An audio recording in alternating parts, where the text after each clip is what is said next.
सभापति जी और साथियों, आपके मन में सबसे बड़ा सवाल होगा कि अब क्या। तो मैं अपना अंदाज बताए देता हूं। जो लड़ाई कभी शुरू ही नहीं हुई, क्योंकि कागज पर तो लड़ाई शुरू हुई नहीं, वो बंद भी हो गई। आज यही हाल है। चीनी मार पीट करके जहां चाहता था वहां वापस चला गया, धमकी देता रहता है। और हिंदुस्तानी कभी गर्म कभी ठंडा जवाब जरूर दे देता है और कहता रहता है कि लड़ाई तो ये लंबी रहेगी, लेकिन वो भी गोली बांधना बंद किए हुए है और जितनी जमीन चीन छोड़ देता है उतना वो आगे बढ़ जाता है। आज तो यही हाल है। दोनों तरफ से गोली बंद है, एक तरफ से गरम धमकी, दूसरी तरफ से नरम धमकी चल रही है। लड़ाई तारीखों की जरूर चल रही है। चीनी कहते हैं कि तुम 7 नवंबर वाली लकीर मानो, 7 नवंबर 1959, और हिंदुस्तानी कहते हैं कि नहीं, तुम 8 सितंबर 1962 वाली लकीर मानो। कई दफे लोगों के मन में अचरज होता है कि चीनी तो पुरानी लकीर देने को तैयार है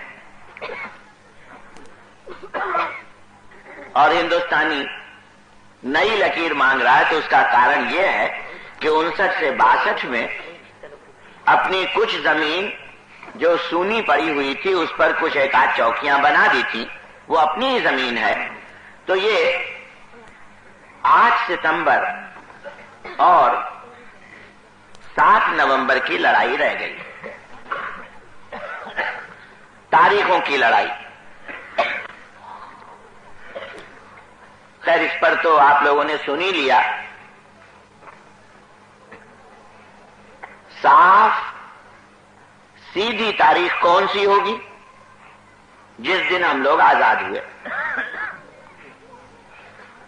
दुनिया भी समझ ले, देश भी समझ ले कि जिस दिन हिंदुस्तान आजाद हुआ था, 15 अगस्त 1947 को, जो भी हमारी जमीन थी, जो भी तिब्बत के साथ हमारी सीमा थी, और कोई कहे कि उसका तो पता ही नहीं है, तो मैं आपको बता दूं, हिंदुस्तान सरकार की तरफ से न जाने कितने नक्शे छपे हुए हैं हिंदुस्तान तिब्बत की सीमा बताते हुए, जो 15 अगस्त 1947 को थी।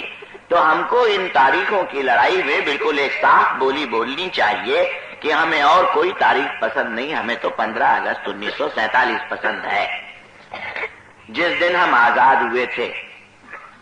हम ऐसे कपूत नहीं बनना चाहते कि जो हमारी मातृभूमि 15 अगस्त को थी, उसमें से कोई भी इलाका चीनी लोग अपने कब्जे में रखें और फिर भी हम उनके साथ दोस्ताना बातचीत करें, सुलहनामा करें और शांति करें। ये तो खैर आदर्श की बात हुई, लेकिन अभी तो जैसा मैंने आपसे कहा, 8 सितंबर और 7 नवंबर की लड़ाई चल रही, और वो भी ज़बानी, खाली कलम की है, बातचीत की है। गोली तो बंद है, दोनों तरफ से बंद है। कहा यह जाता है एक तरफा बंद है चीनियों की तरफ से, लेकिन असल में तो दोनों तरफ से बंद है। अब मुझको लगता है, अंदाज ये है कि ये जिद चलती रहेगी। चीनी अपनी जगह पर जमा रहेगा, जो भी जगह वो उचित समझता है, और हिंदुस्तानी जितनी जगह खुल जाएगी, खाली हो जाएगी, उस पर जमा रहेगा और दोनों तरफ से कुछ कहा सुनी होती रहेगी। और हिंदुस्तान की जनता को, खास तौर से दिल्ली सरकार बोलती रहे कि तैयारी चल रही है, लड़ाई है, युद्ध हो रहा है, जो युद्ध कहीं हो नहीं रहा है वो चलता रहेगा जनता के लिए। ये आप समझ लेना कि इस वक्त जो स्थिति है संकट काल की है ना, कानून के हिसाब से ऐसी कानून बना दी गई है जो साधारण जमाने की कानूनों से भिन्न है। और कहा यह जाता है कि जब युद्ध हो जाए तब ये कानून चला करती। चीन से युद्ध हुआ, इसलिए जनता के कुछ अधिकारों पर रुकावट लगाई, बोलने, संगठन, मान लो और कुछ काम हो जैसे सत्याग्रह है या हड़ताल वगैरह है। तो मैं एक मोटी बात तो आपको ये बताऊं कि चीन और हिंदुस्तान का युद्ध वैसे एक मायने में देखो तो हुआ ही नहीं कभी, लेकिन आज तो बिल्कुल बंद है ना। तो जब हिंदुस्तान की सरकार चीन से युद्ध नहीं चला सकती, बंद किए हुए है, तो हिंदुस्तान की जनता से युद्ध चलाने का क्या मतलब है संकटकालीन कानून बनाए रखने का? सबसे पहली बात तो ये संकटकालीन कानून खत्म हो जानी चाहिए। युद्ध चले तब संकट कानून चलाओ, जब युद्ध ही बंद है तब संकट कानून चलाने का क्या मतलब हो जाता है? और संकट कानून खत्म करना कई तरह से जरूरी। अब जैसे मैं चाहता हूं कि जनता सरकार को पूरी मदद दे, वो बात अलग है, लेकिन सब नीति नियम के हिसाब से चंदा वसूल करना, तो चंदा है, चंदा टैक्स तो नहीं है, कर तो नहीं है। कर सरकार जबरदस्ती वसूल कर सकती है, लेकिन चंदा तो मन की बात है ना। पटवारी, कलेक्टर, बीडीओ, ये सब अंग्रेजी जमाने की तरह से बही खाते निकाल करके लोगों के नाम लिख ले और फलाने के लिए इतना रुपया और जोर जबरदस्ती से रुपया वसूलना शुरू करे, तब फिर वो चंदा नहीं रह जाता है। चंदा तो चंदे की तरह वसूलना चाहिए, टैक्स की तरह नहीं, जबरदस्ती नहीं, वो तो बहुत ही अन्याय हो जाता है। फिर उससे जनता के मन में हौसला कहां से बढ़ पाएगा? अगर जनता का मन गरमाना है तो दूसरे ढंग से करना पड़ेगा। और उसी तरह से अब सवाल उठता है कि जिश पड़ गई, युद्ध है नहीं, चीनी हमारी जमीन को लिए हुए रहेगा, कितनी जमीन वो भी जान लेना आप। अखबार वाले आपको सही बात नहीं बताते। ये 8 सितंबर और 7 नवंबर वाली तो करीब एक समझो आप 2-3 हजार या 4 हजार, जितना भी चीन की इच्छा होगी, 3-4 हजार वर्ग मील जमीन तो ये थी जो इस हल्ले में उसने हासिल की अभी पिछले 2-3 महीने में। और 5-6-7 साल पहले उसने करीब 12-13 हजार वर्ग मील जमीन लद्दाख में हासिल की। और 13 साल पहले तिब्बत में जो हमारी जमीन थी, जो तिब्बत को कभी किसी हिंदुस्तान के राजा ने खुश होकर के भेंट के रूप में दिया था, वो करीब 80 हजार वर्ग मील जमीन थी। तो तीनों मिला करके करीब 1 लाख वर्ग मील जमीन हमारी गई।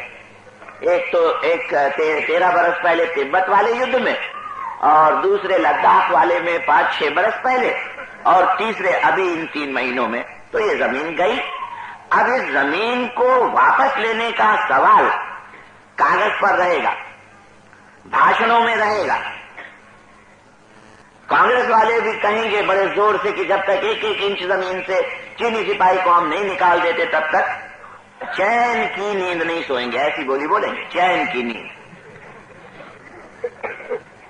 तो उसके तो कई मतलब होते हैं। उखड़ी नींद तो सो ही लेंगे ना, बीच बीच में सपने भी आ लेंगे। हो सकता है कुछ सपने जरा भयानक सपने हो, चीनियों की भी शक्ल सपने में आ जाए, तो चैन की नींद कहां से रही? लेकिन नींद तो सोएंगे ना, चैन की नींद नहीं सोएंगे। जिसका कोई मतलब नहीं हो, ऐसे वाक्य कांग्रेसी सरकार और प्रधानमंत्री बोलने में बड़े चतुर हो गए। लेकिन आप लोगों में से बहुत से उन वाक्यों को जब सुनते हो तो खुश हो जाते हो कि हाँ भाई कुछ करने वाले हैं, तो चैन की नींद नहीं सोएंगे। तो अब ऐसी हालत आने वाली है। अगले कुछ वर्षों में मुझको लगता है कि पैंतरेबाजी जबान की होती रहेगी। संकट कानून भी शायद चलता रहे, अगर आप लोगों में दम नहीं रहा तो।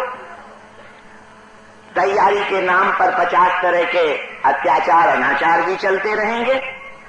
चीनी अपनी जमीनों पर कब्जा किए हुए रहेंगे और हम रहेंगे उनकी कृपा पर, लेकिन कुछ कभी नरम कुछ गरम बातें हम भी बोलते रहेंगे। ये जिच रहेगी, दस्तावेज पे लिखी जाए या बिना लिखे हुए, लेकिन ये जिच बनी रहेगी।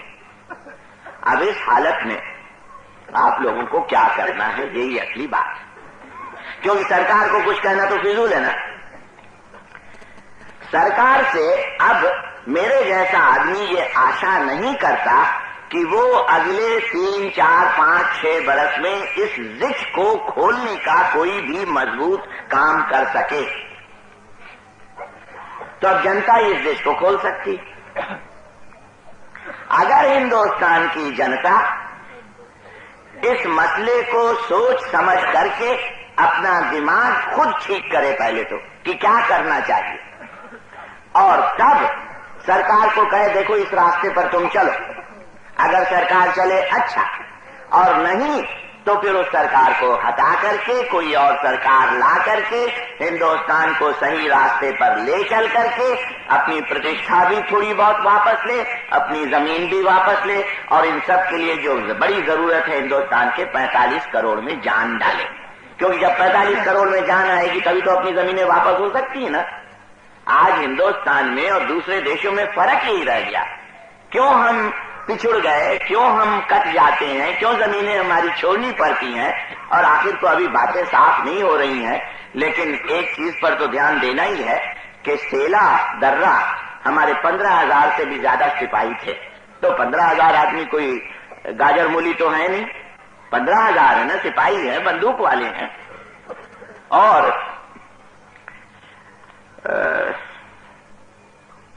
कैसे कैसे हटे हैं। अब इसको छोड़ दो किसका कसूर है। मेरी राय में सबसे ज्यादा कसूर तो सरकार का है, क्योंकि दुविधा में रही सरकार। सरकार ठीक तरह से हुक्म नहीं दे पाई। अभी तो बहुत लोगों को ये विश्वास ही नहीं आएगा, लेकिन जितना खुल्लम खुल्ला आ चुका उसी से आप जान लो कि सरकार के लिए आप खुद शब्द इस्तेमाल करना, मैं नहीं कुछ करना चाहता।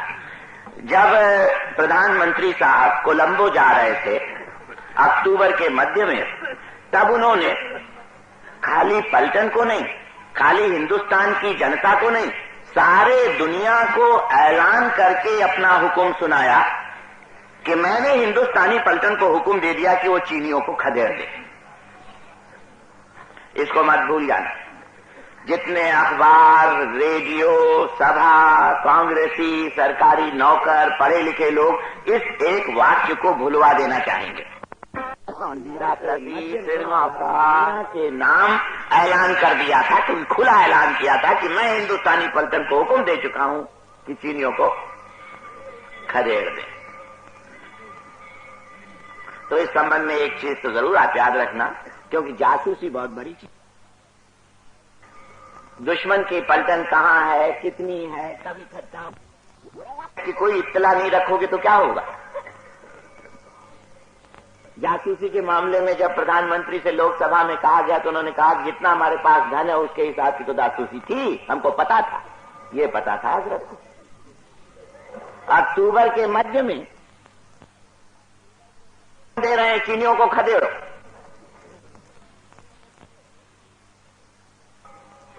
उन को कुछ हुआ, लेकिन आज मैंने 20 अक्टूबर को खदेड़ने वालों को खदेड़ा गया, और ऐसा खदेड़ा गया। जवान लोगों, इस बात पर खाली हंसना नहीं, ये रोने की बात है, क्योंकि आखिर को ये हमारी यानी कांग्रेस पार्टी की सरकार है, लेकिन राज्य तो हमारा ही है ना।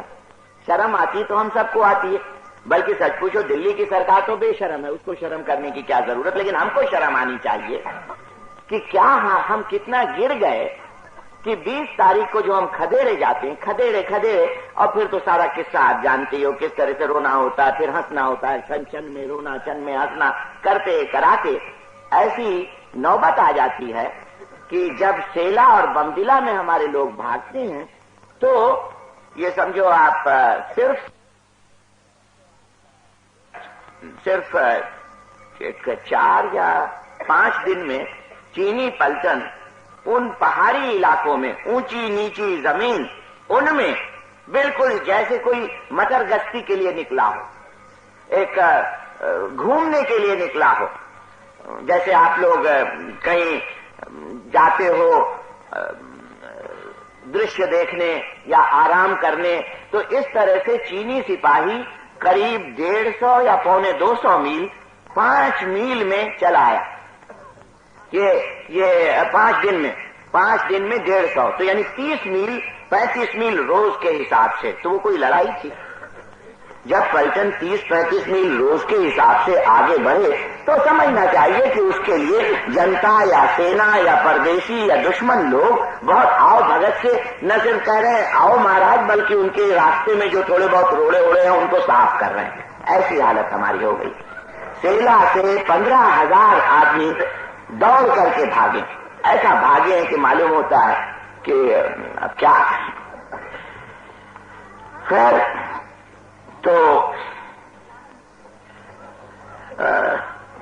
जासूसी के बारे में एक चीज तो मैं आपसे कही देना चाहता हूं कि हिंदुस्तान की पलटन की जासूसी खाली इतनी मालूम होती थी कि अपने पलटन के 10, 5, 20 आदमी जो इस काम में ज्यादा हुनर रखते हैं 2-4 मील आगे बढ़ जाएं, 10 मील आगे बढ़ जाएं और दूरबीन से या चाहे जैसे देखने की चीनी पलटन कहां कितनी, इसको जासूसी नहीं कहते। जासूसी के मतलब है कि हिंदुस्तान के दोस्त या उनके नौकर या पैसे पर पलने वाले लोग चीन की पलटन के पीछे हो, खुद चीनियों के अंदर हो, तिब्बतियों में हो, जो वहां पर जैसे ये संदेशा भेजने वाले यंत्र वगैरह रखते हो। आप तो कई दफे सुनते हो ना कि हिंदुस्तान की खबरें चीन में या पाकिस्तान में भरतपुर से या दिल्ली से लोग भेज देते हैं, मतलब उनके आदमी यहाँ हमारे शहरों में और गांवों में पड़े हुए हैं। तो इसी तरह से हमारे आदमी भी तिब्बत के पठार में, चीन के शहरों में खुद चीनी लोग होने चाहिए, और चीनी मिल सकते हैं, ऐसा ना संभव नहीं है, क्योंकि चीनियों के यहाँ भी तो फूट है। एक तरफ कुमिनतांग राष्ट्रीय चीनी है, चांगकाई शेक वाले, और दूसरी तरफ ये साम्यवादी चीनी है, और विदेशी भी मिल सकते हैं, तिब्बतियों का तो कहना ही क्या। तो वो जासूसी तो बिल्कुल है ही नहीं, कुछ भी पता नहीं रहता। हाँ, एक जासूसी बड़ी अच्छी चलाते हैं, ये मैं अपने बारे में आपसे कह दूं। अब मैं भला क्या इनका बिगाड़ कर सकता हूं अगर करना भी चाहूं, लेकिन ऐसा लगता है कि चाहे जहां जाऊं, जंगल में भी चला जाऊं, जहां बेचारी चिड़िया रहती है, चिड़ियों के साथ रहना भी पसंद करूं, तो भी कोई न कोई जासूस वहां पड़ा रहता है देखने के लिए कि मैं क्या कर। हाँ, ये जासूस विभाग हिंदुस्तान के लोगों के लिए ज्यादा है, परदेशियों के लिए नहीं। खैर भाई, उनकी जो तबीयत में आए करें, अगर उनके पास पैसा बिगाड़ने को तो बिगाड़े, लेकिन कम से कम वो जासूसी भी तो ठीक तरह से चलाएं। तो अब ऐसी सूरत आ गई। अच्छा, जासूसी का एक हाल मैं आपको इतिहास से बता देना चाहता हूं, वो बहुत मुझको याद आता है कि जब कभी हिंदुस्तान बेखबर हो जाता है और कमजोर पड़ जाता है तो बड़ा फूल जाता है, अपनी नकली ताकत का उसको गुमान बहुत हो जाता है नहीं ताकत, लेकिन जैसे कोई समझ लो बाई में किसी का शरीर फूल जाए और वो सोचने लगे हम तो बड़े ताकतवर हैं, वैसा कुछ हो जाया करता है। ये इतिहास में मैंने हमेशा देखा, जब हिंदुस्तान ताकतवर रहता है ना, तब तो चारों तरफ उसकी निगाह रहती, हाथ टटोलते रहता, कहां क्या है सब जानते रहो, किसके पास कितनी ताकत है। लेकिन जब वो फूल जाता है बाई से, जिसका मैं आपको एक बिल्कुल उदाहरण देता हूं, मैंने तैमूर के ऊपर एक अरबी की उस जमाने की किताब पढ़ी, यानी आज से कोई 300 बरस 400 बरस पहले की लिखी हुई, जो अरब तैमूर के दरबार में था। तो उसने हिंदुस्तान की लड़ाई का वर्णन किया कि तैमूर लंग की पलटन हिंदुस्तान पर जब चढ़ाई करने आई तो उन्होंने अपना पड़ाव एक जगह डाल दिया। और पड़ाव के मतलब तो 20 मील का होता है, ये थोड़ी 1-2 मील का होता है। अच्छा, तब पूरा किस्सा तो लंबा है। उनके बड़े बड़े महकमे होते हैं। उस जमाने में भी 300-400 साल पहले इंजीनियर होते थे, पुल तोड़ने वाले होते थे, किले को तोड़ने वाले होते थे, जो जाके सब पहले से सूचना ले आते थे। तो उसी तरह से तैमूर लंग के लोगों ने सूचना ली कि हिंदुस्तान की पलटन जहां पड़ाव लगाए हुए है सबसे आगे हाथी है। अच्छा, ये सूचना पहले भी तैमूर लंग को अपने समरकंद तक पता थी।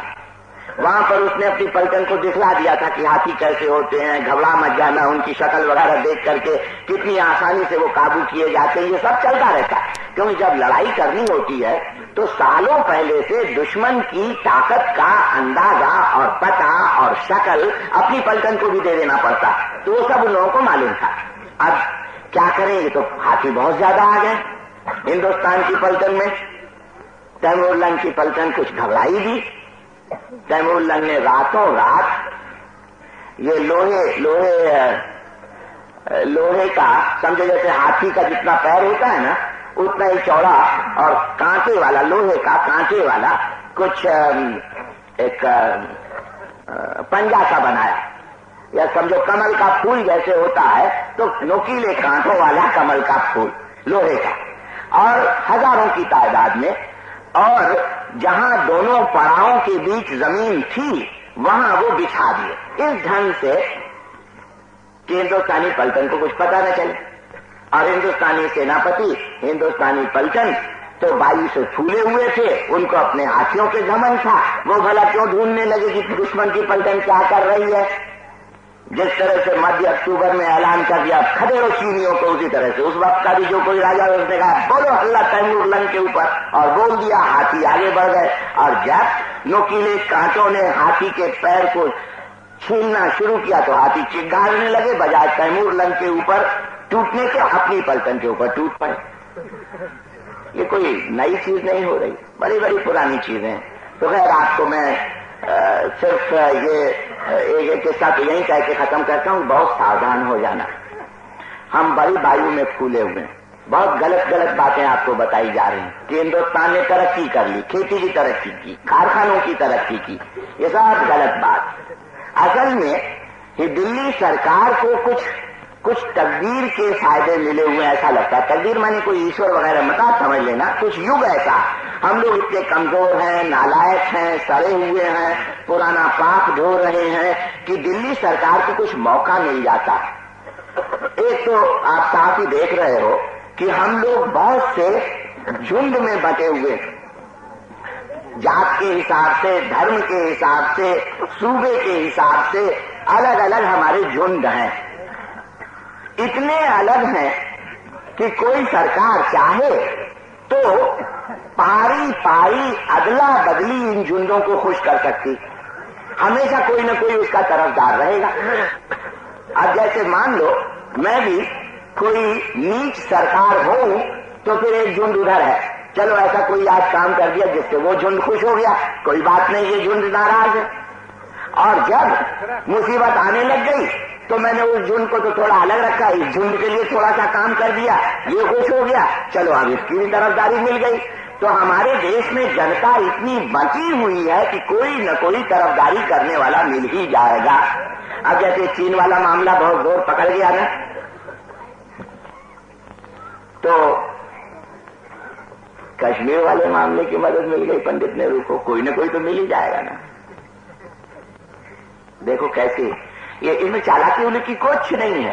देश टूटा हुआ, हम झुंडों में बटे हुए हैं, हमेशा राजा के पास ऐसी तरकीब आ सकती है कि वो किसी न किसी झुंड को खुश रखे।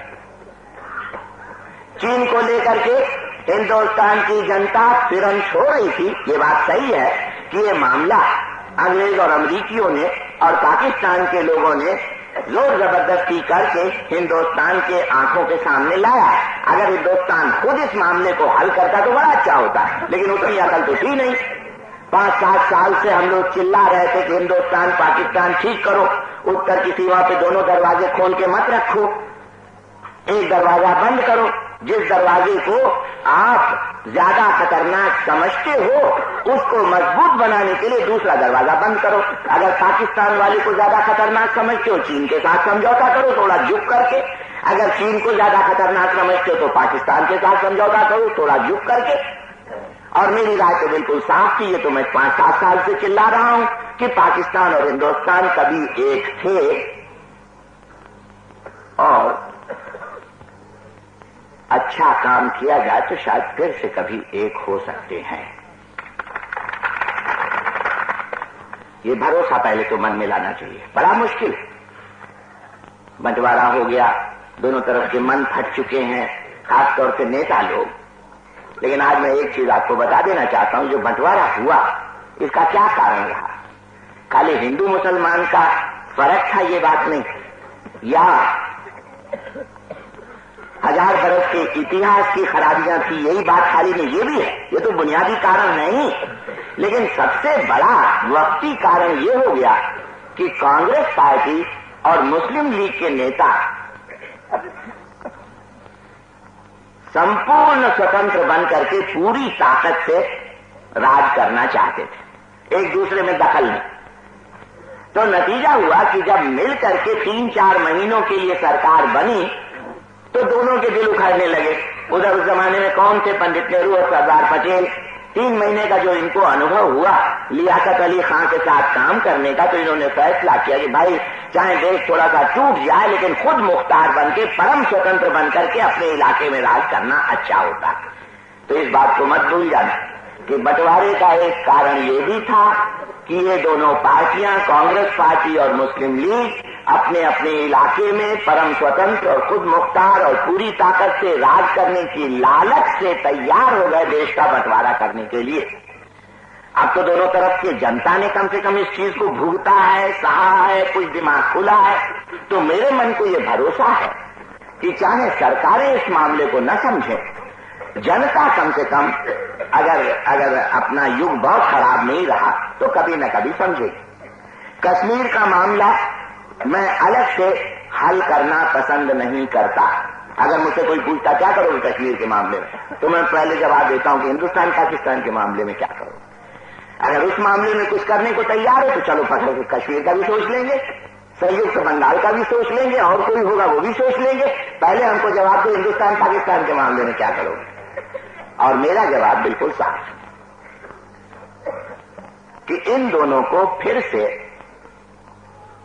अगर मजबूत संघ में नहीं ला सकते तो कम से कम एक ढीले महासंघ में लाने का प्रयत्न होना चाहिए। नागरिकता एक होनी चाहिए। शहरी पाकिस्तान और हिंदुस्तान के नागरिक जैसे आप हो, जैसे वहां के नागरिक, तो अभी तो पाकिस्तानी हिंदुस्तानी है, इसके बजाय एक नागरिकता होनी चाहिए।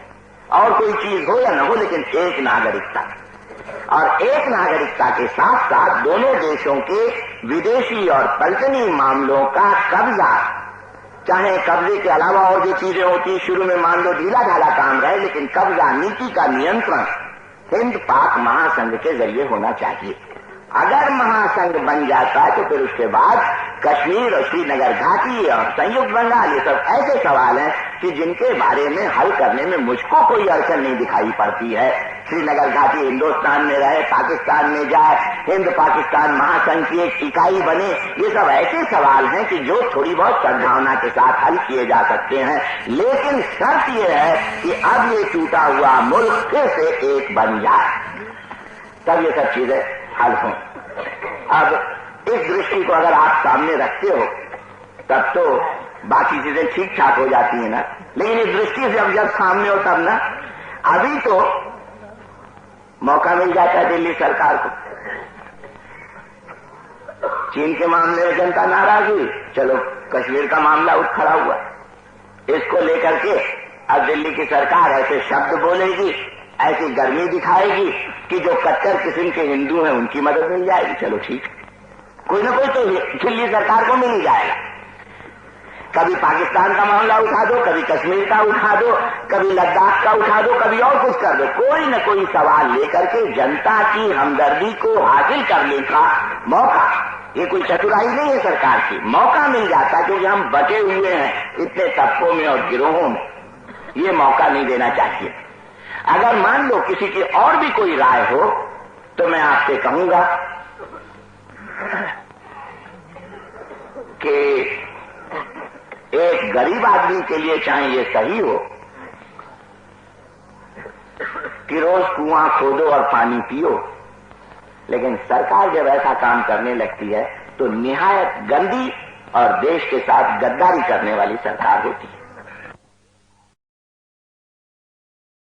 पाकिस्तान का मामला उठा दो, कभी कश्मीर का उठा दो, कभी लद्दाख का उठा दो, कभी और कुछ कर दो, कोई न कोई सवाल लेकर के जनता की हमदर्दी को हासिल करने का मौका, ये कोई चतुराई नहीं है सरकार की। मौका मिल जाता क्योंकि हम बटे हुए हैं इतने तबकों में और गिरोहों में, ये मौका नहीं देना चाहिए।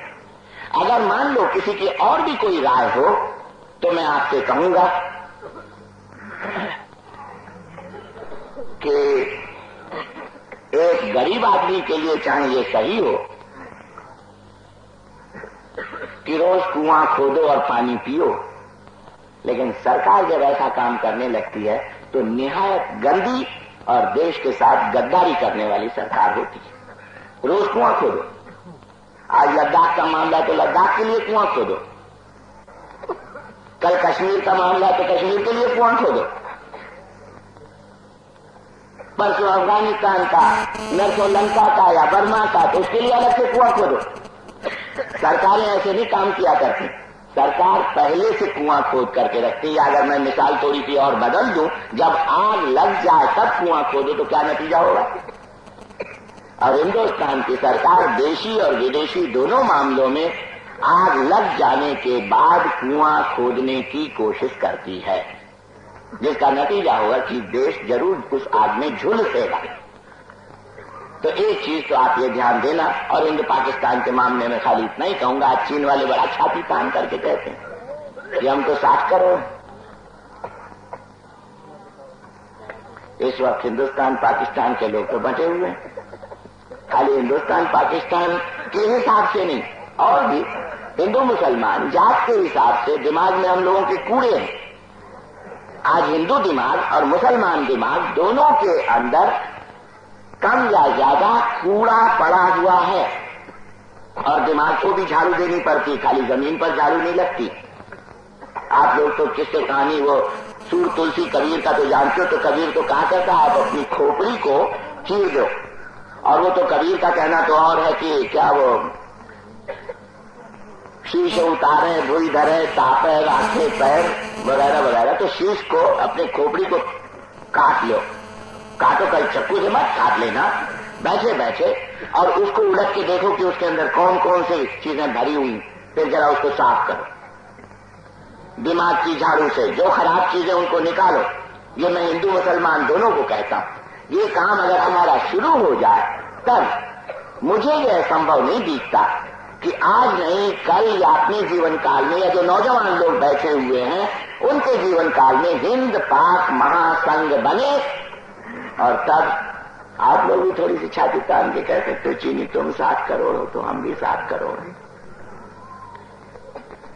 हिंदुस्तान और पाकिस्तान वाले लोग तो ये आग लगने के बाद कुआं खोदने वाली नीति नहीं हुई, ये पहले से मसलों के ऊपर हल सोच लेने वाली नीति हुई। उसके साथ साथ और भी फायदा मिला हुआ है दिल्ली सरकार को कि आज विदेश की हालत ऐसी है कि रूस और अमेरिका के गुट अदला बदली, जब सरकार की कोई नीति चले अपनी तरफदारी की बात उसमें से निकालने को, ढूंढने को हमेशा तैयार रहती। तो इन सब चीजों पर सोच विचार करके अब खाली एक बात रह गई कि आप लोग अपने दिमाग को बनाओ। सरकार अब नहीं कुछ अपनी तरफ से करेगी ऐसा मुझको लगता है, वो तो फंस चुकी, आपको करना। और कैसे, जैसे मैं मिसाल ही दे के कहता हूं, आप में से कुछ लोग जो ज्यादा गरीब हो और गरीब मोहल्लों में रहते हो या छोटी जात के हो, कहते सुने गए हो कि हम क्या चीन से लड़ाई लड़ें। पहले वही लोग जो पिछले 12-15 बरस में खा खा के मोटे हुए हैं वो चीन से लड़ लें, फिर हम लड़ने जाएंगे। बहुत हल्ला मचा हुआ है कि हिंदुस्तान की जनता एक हो गई है चीन के खिलाफ। ये बात सही नहीं। खाली पढ़े लिखे लोग, मध्यम वर्ग के लोग एक हुए। जो मध्यम वर्ग के लोग हैं या नौजवान हैं, उनका खून तो थोड़ा गरमाया है और वो चीन की मुसीबत के सामने थोड़ा बहुत एक हुए हैं। लेकिन जो साधारण जनता, जिसकी हमेशा अवहेलना होती, जिसको लोग कह दिया करते हैं अरे उसकी क्या मतलब, उसका क्या मूल्य है, वो कोई हैसियत थोड़ी, जैसे कहार, जैसे कुम्हार, जैसे तेली, जैसे खेत मजदूर, जैसे पल्लेदार, ये जितने हिंदुस्तान के 45 करोड़ में समझो 40 करोड़ लोग हैं, इनका मन नहीं गरमाया। ये चीन से लड़ने के लिए व्याकुल नहीं हुए, बल्कि इनके मन में तो कई तरह के विकल्प आ रहे हैं। कुछ को तो पता ही नहीं होगा, ये मैं आपसे सही कहता हूं, कुछ को ये भी नहीं मालूम होगा चीन है क्या। खुद मैं अपने पार्टी के सत्याग्रही औरतों के बारे में एक किस्सा जानता हूं, संसाच का। जब हमारी एक मांग थी कि चीनी लुटेरों को हटाओ, तो वो जेल गई। उन्होंने सुन रखा था सड़क पर ये हल्ला, शर्म के मारे पूछती भी नहीं थी कि इसका मतलब क्या है। तो जेल में ऐसी 2 औरतें आपस में बात कर रही थी कि ये हमारी पार्टी के लोग जो चिल्लाते हैं चीनी लुटेरे को हटाओ, इसका मतलब क्या। तो दूसरी ने कहा कि देखो आजकल चीनी का दाम बहुत बढ़ा हुआ है, उस लूट के बारे में ये लोग कुछ कह रहे हैं। तो उसने कहा नहीं, तो फिर वो चीनी लुटेरे तो नहीं होगा, ये लखनऊ जेल का किस्सा है। क्योंकि फिर उन दोनों में से एक ने हिम्मत किया और जो वहां पर एक जरा ज्यादा जानकार औरत थी उनके पास गए और कहा कि हम लोगों को समझ में नहीं आ रहा है कि चीनी लुटेरों को हटाने का क्या मतलब। और वो मामूली औरतें नहीं थी, जेल गई थी कानून तोड़ करके। देश या कम से कम अपने समाज के मन के लिए उनके मन में प्रेम था, फिर भी वो नहीं समझ पा रहे, खुद वो हल्ला मचाए हुए थे। और तब जब उनको बताया गया कि चीन एक देश है, हमारे उत्तर में है, परदेशी है, वो हमारी जमीन ले चुका है, तब उन्होंने कहा हाँ अब ये बात हमारे समझ में आई। अच्छा, तो ये मत समझना कि ये खाली अपने समाज के एक अंग के अज्ञान को बताने वाला किस्सा। असल में ये किस्सा क्या है कि समाज यानी 40 करोड़ जो लोग हैं, उनमें कम से कम 10-15 करोड़ ऐसे होंगे जिन्हें शायद अब भी पता नहीं है कि चीन कोई देश है और उस देश की पलटन ने हमारे ऊपर हमला किया है, हमारी जमीनें गई, उनको पता नहीं। लेकिन सरकार और खुद आप लोग, क्योंकि आप जितने यहाँ बैठे हुए हो ज्यादातर मध्यम वर्ग के हो, दुकानदार हो, वकील हो, डॉक्टर हो या इस तरह के किस्म के उनके लड़के हो, तो आपके मन में होता है कि अरे वो औरतें जान करके क्या करेंगी, उससे चीन की लड़ाई से क्या मतलब।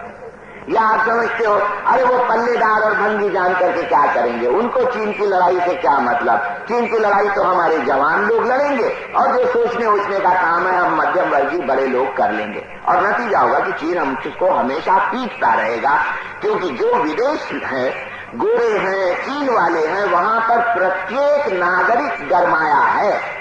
अंग्रेज क्या थे? अंग्रेज पलटन ने जो हमको गुलाम रखा 125 बरस, वो पलटन किनकी हुआ करती थी जानते ही हो आप। 50,000, 70,000, 1 लाख जो अंग्रेज सिपाही हिंदुस्तान के ऊपर राज चलाने में अंग्रेजी सरकार को मदद देते थे, वो पलटन किनकी होती थी? ऐसे ही लोगों की, खेत मजदूर के लड़के, झाड़ू देने वालों के लड़के, मजदूरों के लड़के, नहीं तो कोई बड़ा करोड़पति का लड़का यहाँ आकर के थोड़ी अंग्रेजी पलटन में भर्ती होता। और हमारे यहाँ 45 करोड़ में से 10-15 करोड़ ऐसे होंगे जिनको पता ही नहीं है चीन का।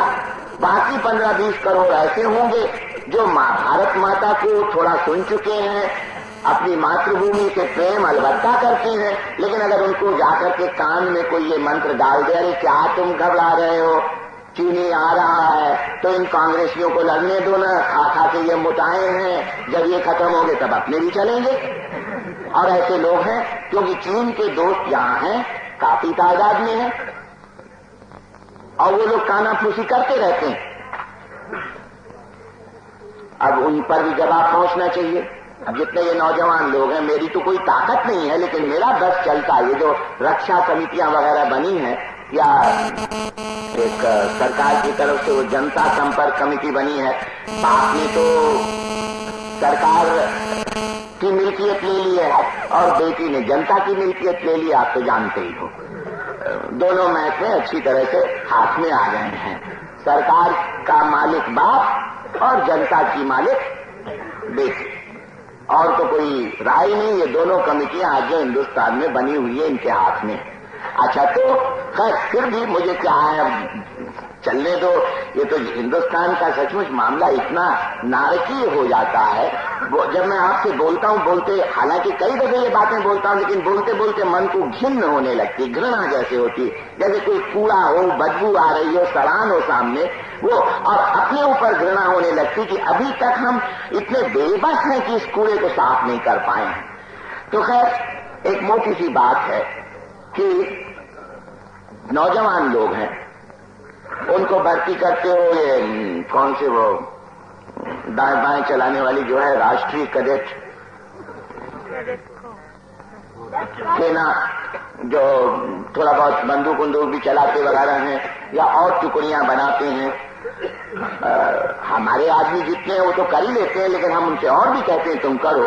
जाओ उन मोहल्लों में जहां हिंदुस्तान के साधारण आदमी रहते हैं, और उनमें इस प्रेरणा को डालो कि जो लोग पिछले 15 वर्ष में खाते खाते मोटे हो गए हैं, वो तो अंग्रेजी जमाने में भी मोटा होना जानते थे, और अगर कहीं चीनी हुकूमत कायम हो गई तो उसकी मातहती में भी मोटे होने की कला जानेंगे। उनमें से ज्यादातर ऐसे लोग हैं, कोई भी हुकूमत हो वो मोटे होते रहेंगे। लेकिन तुम लोग जो दुबले हो, अगर मोटे बनते हो तो वायु के कारण, जिनको खाना नहीं मिलता, जिनके मकान बिल्कुल गाय भेड़ बकरी के मकान है, तुम साधारण आदमी, अगर तुम अब की दफे चीन के मुकाबले में खड़े हो गए और अपनी मातृभूमि की रक्षा करते करते तुमने अपने मन में इतनी गर्मी लाई कि इन विदेशी सिपाहियों को अपनी सीमा के बाहर खदेड़ा, तो शांति होने के बाद, सुलहनामा होने के बाद जिस ताकत से तुमने चीनियों को भगाया, उसी ताकत से हिंदुस्तान में साधारण लोगों और गरीबों का राज कायम कर सकोगे, तब तुम्हारी बात चलेगी। अब ये बात जाके बताना चाहिए, कौन बताने वाला सिवाय समाजवादी दल के। लेकिन समाजवादी दल है कितना बड़ा, किनको किनको बताएंगे। और खुद हमारे नौजवान भी कई दफे बह जाया करते हैं। हम ये जो सीख देते हैं ना, ये तो जरा लंबी है ना। आज हिंदुस्तान में एक और आफत आ गई, जिस आफत को हम भी नहीं दूर कर पाते। अपनी छोटी सी वो क्या कहें, छोटी सी कुलिया कहें या क्या घरौंदा कहें, वहां तो दूर कर लेना था। और वो आफत है शिखर राजनीति की। एक तो होती है शिखर राजनीति और दूसरे होती है तले की राजनीति, तल राजनीति। शिखर राजनीति के मतलब जो भी हिंदुस्तान में समझो 1-2 लाख आदमी हैं, राजनीति कर रहे हैं, या 5 लाख होंगे, इससे ज्यादा नहीं होंगे। सक्रिय लोग 5 लाख अलग अलग पार्टियों में बंटे हुए, कोई कांग्रेसी, कोई कम्युनिस्ट, कोई जनसंघी, कोई प्रजा, कोई सोशलिस्ट, कोई और सब।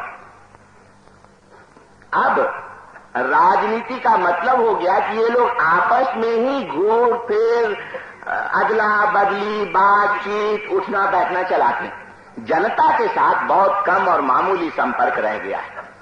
खुद हमारे नौजवान समझ लो, समाजवादी युवजन सभा है या समाजवादी दल में जो लड़के लड़कियां कम उम्र के, अब जैसे मुझसे कोई कहे कि तुम फिर से वो काम करो जो तुमने 30 बरस पहले किया था, तो मेरे लिए नामुमकिन सा हो जाएगा ना कि अब मैं अगर भरतपुर भी आऊं तो यहां पर लोगों के घर में जाऊं, उनसे मिलूं, लोगों से अलग अलग बात करूं। ये काम तो हमने अपने लड़कपन में 20-30 बरस पहले थोड़ा बहुत किया था।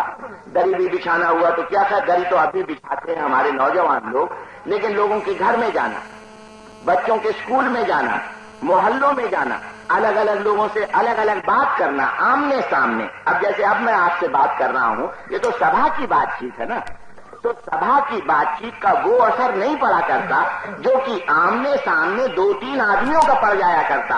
आज हिंदुस्तान की राजनीति कूड़ा बन गई है। उसका कारण है कि हर एक पार्टी रोगी है, इतनी महान रोगी है कि खाली ये आम सभा की बातचीत के अलावा और सब बातचीत बंद है, क्योंकि बाकी में तो मेहनत ज्यादा पड़ जाती है ना। घर घर जाओ, स्कूल जाओ, चुनो किससे बात करना है, आमने सामने असर डालो, और फिर 1 दिन नहीं 10 दिन 20 दिन चाहे 2 बरस 3 बरस बातचीत करके उसका मन बदलो, फिर वो भी कुछ काम करने लगे, कारगर हो जाए, कार्यकर्ता बने। तो इस तरह की राजनीति अपने देश में कम हो गई है ही नहीं। करीब करीब ये तल की राजनीति, शिखर राजनीति। बहुत मैं कोशिश करता हूं कि लोगों का ध्यान तल की राजनीति पे डालूं, लेकिन हमारे पार्टी के अंदर भी जो 25-26 बरस के लोग हैं ना, उनको बस इसी की फिक्र रहती, कहां कैसे तोड़ जोड़ करें, क्या गोटी इधर से उधर बिठाएं कि बस कल राजा बन जाएं। उनको इससे मतलब नहीं कि भाई वो जो शिखर वाली राजनीति है वो तो करो, तुम्हारी अगर तबीयत होती। मैं आपसे सही कहता हूं कि वो शायद गांधी जी का प्रताप था, या शायद हम आजादी की लड़ाई में लगे हुए थे। हमको उस उम्र में 25, 26, 30 बरस की उम्र तक तोड़ जोड़ गोटी बिठाने का पता ही नहीं था कि कैसे क्या हुआ करता है, खाली तले की राजनीति का पता था। तो तले की राजनीति अगर चले तो अभी जैसे मैंने आपसे कहा, गरीब लोग हैं, उनके मन में ये भावना जगे, और उसी तरह से अब सब बातें मैं बाकी क्या आपसे कहूं, कुछ खत्म करके इतना ही कहूंगा कि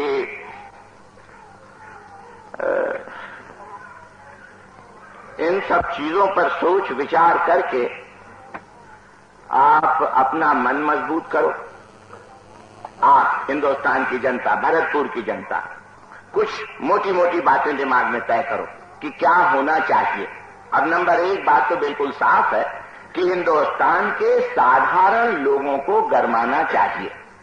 साधारण दुकानदार, साधारण स्कूल के लड़के, साधारण पल्लेदार, साधारण कुम्हारकार, खेत मजदूर, किसान, इनका मन जब गरमाए तब जाकर के चीन से हम मुकाबला कर पाए। और इनका मन कब गरमाएगा?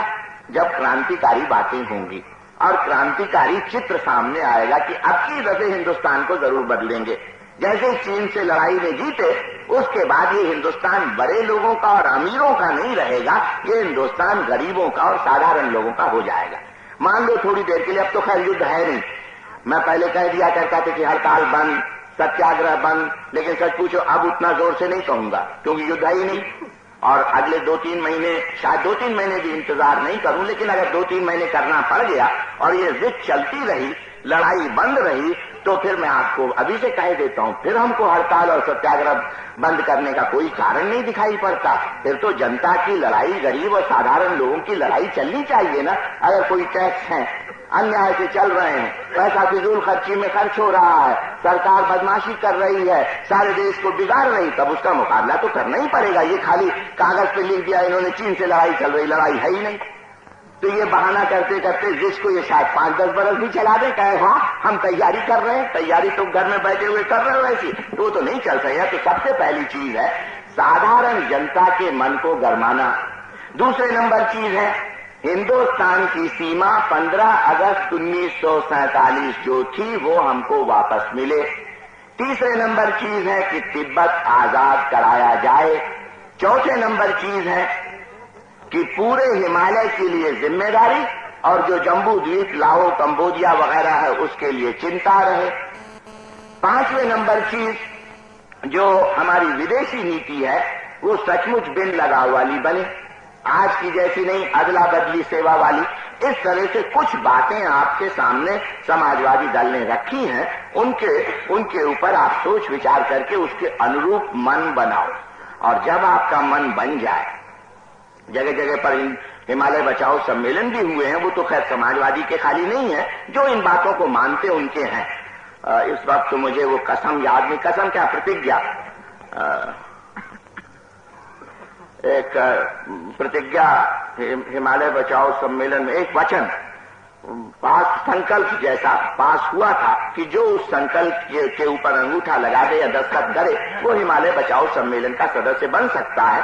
तो उसका मतलब यही था कि मैं संकल्प नहीं, हिमालय हिमालय, कुछ हिमालय तो हिंदुस्तान का अंग रहा है और कुछ हिंदुस्तान का भाई। इतिहास ऐसे शुरू होता है। इतिहास इसका साक्षी है कि कुछ हिमालय हिंदुस्तान का राजकीय अंग रहा है और कुछ हिमालय स्वतंत्र तथा हिंदुस्तान का भाई। एक वाक्य तो ये, और दूसरा वाक्य है, मैं संकल्प करता हूं कि हिंदुस्तान की 15 अगस्त 1947 की सीमा और तिब्बत की आजादी को हासिल करने के लिए सरकार जो चाहे सो करे, लगातार काम करता रहूंगा। बस इतना ही। इस पे जो दस्तखत कर दे वो हिमालय बचाओ सम्मेलन का सदस्य हो जाए, और अगर हो सके तो मतलब अगले 2, 4, 6, 10 महीनों में मान लो इसी हिमालय बचाओ सम्मेलन के हो गए 50 लाख सदस्य या 10 लाख हो गए, 20 लाख हो गए, तो उसी में तहलका मच जाएगा।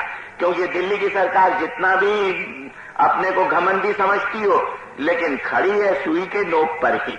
जरा सा कोई अच्छी तरह से लात मार सके तो ये तो जैसे वो लट्टू नाच पड़ता है ना, तो सरकार नाच जाएगी। लेकिन वो लात अभी अच्छी तरह से पड़ नहीं रही। ठीक नपी तुली वक्त पर लात लगनी चाहिए कि बस। मैंने तो कल परसों नर्सों कहा ही था कि ये चीनी लोग जो रुक गए ना वहां बमदिला में और वलोंग वगैरह में, और तेजपुर नहीं आए, उसके आप हजारों कारण सुना करते हो। वो भी शायद सही हो। चीन के ऊपर रूस का दबाव पड़ा, चीन को अमेरिका का डर लगा कि अमेरिकी मदद यहां पहुंच गई है, ये सब कारण। लेकिन एक कारण और था, हिंदुस्तान के लोगों का मन उखड़ने लग गया था। चीन को लगा कि कहीं वो लात न लग जाए दिल्ली की सरकार को। अभी तो दिल्ली की सरकार ढुलमुल यकीन लोगों की है, जिनके मन में दुविधा है कि लड़ाई लड़ें या नहीं लड़ें, युद्ध करें या सुलह करें, मन में झोल है। और अगर कहीं चीनी तेजपुर या गौहाटी ले लेते तो हिंदुस्तान के जनता का मन शायद इतना गर्मा जाता और व्याकुल हो जाता कि दिल्ली के तख्ते को पलट करके वहां ऐसी सरकार को बैठाते कि जो मजबूती के साथ चीन के से युद्ध लड़ती, और तब चीनियों को कुछ सामना करना पड़ता। तो चीन को यह भी डर लग गया था कि आगे बढ़ोगे तो क्या पता भाई दिल्ली की सरकार बदल जाए और आ जाए कोई मजबूत सरकार, और फिर मुकाबला करने लगे तो लोगों का मन उखड़ सकता है। अच्छा, तो मैंने आपको कुछ चीजें बताई, उनके अनुसार आप चलो, कुछ थोड़ा बहुत संगठन करो, मेंबर ही बनाओ। मैं नहीं कहता कि आप सबके सब समाजवादी दल के सदस्य बन जाओ, बहुतों को शायद पसंद नहीं आए, लेकिन हिमालय बचाओ सम्मेलन तो कर सकते हो, या और दूसरी चीजें गर्मी लाने की, और उनको करके फिर आप दिल्ली सरकार को कहो कि आप ठीक रास्ते पर आओ। प्रधानमंत्री नेहरू, आप अपना दिमाग बदलो, नीतियां ठीक करो, क्योंकि हमें इससे मतलब नहीं कि वो हटें, वो रहें, लेकिन उनका दिमाग बदल जाए, अच्छा हो जाए, ठीक रास्ते पे चले तो वो रहें। मान लो उनका दिमाग नहीं बदलता और वो दुविधा में पड़े रहते हैं, आग लगने के बाद कुआं खोदने वाली आदत छोड़ते नहीं, उनकी सरकार बड़े लोगों की तरफदारी करती रहती, साधारण जनता का ख्याल करती नहीं। तब अगर आप में एक उबाल आता रहा, संगठन बनता रहा, तो कांग्रेस पार्टी के अंदर कुछ गड़बड़ हो सकती, और तब कांग्रेस के अंदर भी तो कुछ लोग हैं जो अभी पिछले 15 बरस की अय्याशी से एकदम से बिगड़ नहीं गए। और मैं तो कहना चाहता हूं कि कांग्रेस में जो 1946 के पहले के कांग्रेसी हैं, 47 के बाद वाले नहीं, अंग्रेजी राज के खत्म होने के बाद वाले कांग्रेसी हैं, उनको तो मैं जानता नहीं अच्छी तरह से, वैसे सुना है उनके बारे में, लेकिन 1946 के पहले के जो कांग्रेसी और जिनको जयपुर या लखनऊ की गद्दी का चस्का नहीं पड़ा है, उनमें बहुत से ऐसे हैं कि जो अभी भी ग्लानि खा रहे हैं। हिंदुस्तान को जो मार पड़ी है ना, चीनी सिपाही आया, जमीन तो ले ही लिया उसने, लेकिन उसके अलावा भी हमारे भारत माता की छाती पर चीनी सिपाही और सरकार चढ़ाए, रौंदे रौंद करके लौटे, ऐलान करके लौट गए हैं कि हम वापस जा रहे हैं, अब तुम संभल करके रहना। ये ग्लानि है, कोई मामूली ग्लानि, उनके मन में भी ग्लानि। तो मुझे और आप लोगों को उनसे कहना चाहिए कि भाई देखो, तुम्हारा प्रधानमंत्री तो ठीक नहीं हो रहा है, इसलिए कोई दूसरा प्रधानमंत्री बनाओ जो मजबूती के साथ देश को ले चले आगे, अर्थ के मामले में, पलटन के मामले में। और अगर वो भी नहीं हो तो फिर तीसरा कदम आपको उठाना पड़ेगा कि भाई कांग्रेसी पार्टी और भाई प्रधानमंत्री अब तुम हटो। हिंदुस्तान अब एक नई सरकार बनाता है जो इस काम को ठीक तरह से कर पाए, इसके सिवाय अब और कोई रास्ता नहीं रह गया। 3 रास्ते मैंने बता दिए। नंबर 1, प्रधानमंत्री का दिमाग दुरुस्त हो। नंबर 2, कांग्रेस पार्टी अगर दिमाग न दुरुस्त हो तो कोई दूसरा प्रधानमंत्री बनाए। नंबर 3, अगर कांग्रेस पार्टी और प्रधानमंत्री दोनों ही का दिमाग नहीं दुरुस्त होता है तो हिंदुस्तान की जनता गरमा करके इन दोनों को हटाए और कोई अच्छी सरकार बना करके हिंद चीन के मसले को भी हल करे और बाकी दूसरे मसलों को भी हल करने का काम करे। बस इतनी बात मुझे आपसे करनी है।